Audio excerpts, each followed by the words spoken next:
आम आदमी पार्टी और एलजी विनय सक्सेना के बीच की तकरार सभी को पता है। हाल ही में आपने एलजी विनय सक्सेना पर बिजली सब्सिडी की फाइल रोकने का आरोप लगाया था, जिसके बाद एलजी ने फाइल तुरंत पास कर दी थी। साथ ही कहा था कि आप झूठ बोल रही हैं। अब आप सरकार ने दिल्ली विधानसभा का एक दिवसीय सत्र बुलाने पर उपराज्यपाल पर निशाना साधा है। आम आदमी पार्टी ने सोमवार को दिल्ली विधानसभा का एक दिवसीय सत्र बुलाने पर उपराज्यपाल वीके सक्सेना की आपत्ति को विशेषाधिकार समिति के पास भेज दिया। आपने समिति को यह जांच करने के लिए भी अधिकृत किया कि क्या सक्सेना को इस मामले में तलब किया जा सकता है। सदन ने मुख्यमंत्री अरविंद केजरीवाल को एक दिवसीय सत्र बुलाने के मुद्दे पर भेजे गए नोट को लेकर सक्सेना पर निशाना साधा।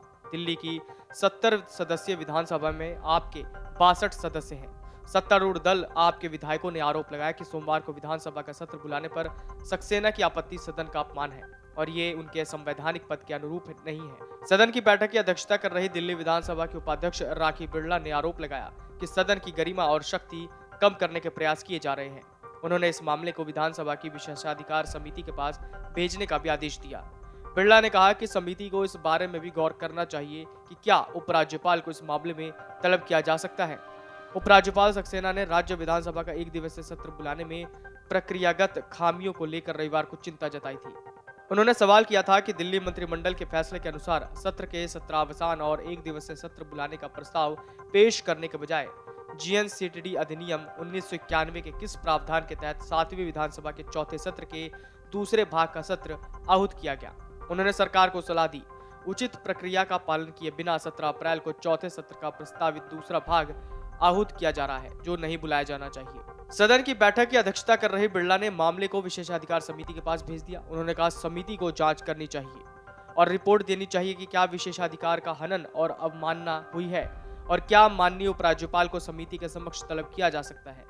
एलजी ने नोट में स्पष्ट रूप से कहा कि दिल्ली की कैबिनेट और विधानसभा मौजूदा कानूनों के अनुसार काम नहीं कर रही, इसलिए उनके द्वारा ये बात मुख्यमंत्री के संज्ञान में लाई जा रही है। एलजी ने बिना किसी पूर्व निर्धारित विधायी कार्य के विधानसभा का विशेष सत्र बुलाने की कैबिनेट की सिफारिश को लेकर भी सवाल उठाए हैं और कहा कि सत्र बुलाने की यह सिफारिश उचित प्रक्रिया का पालन किए बिना की गई है।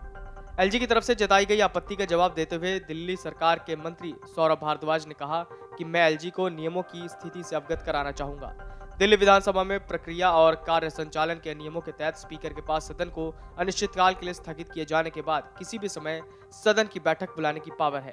हालांकि प्रचलित संसदीय प्रथा के अनुसार अध्यक्ष केवल मंत्रिमंडल के सिफारिश पर ही सत्र बुलाते हैं। सदन का सत्रावसान नहीं किया गया है क्योंकि सत्रावसान केवल मंत्रिमंडल की सिफारिश पर ही किया जाता है। चूंकि सत्रावसान के लिए कैबिनेट की कोई सिफारिश नहीं थी, इसलिए स्पीकर ने नियम 17 क्लॉज 2 के तहत सदन को बुलाना सही समझा।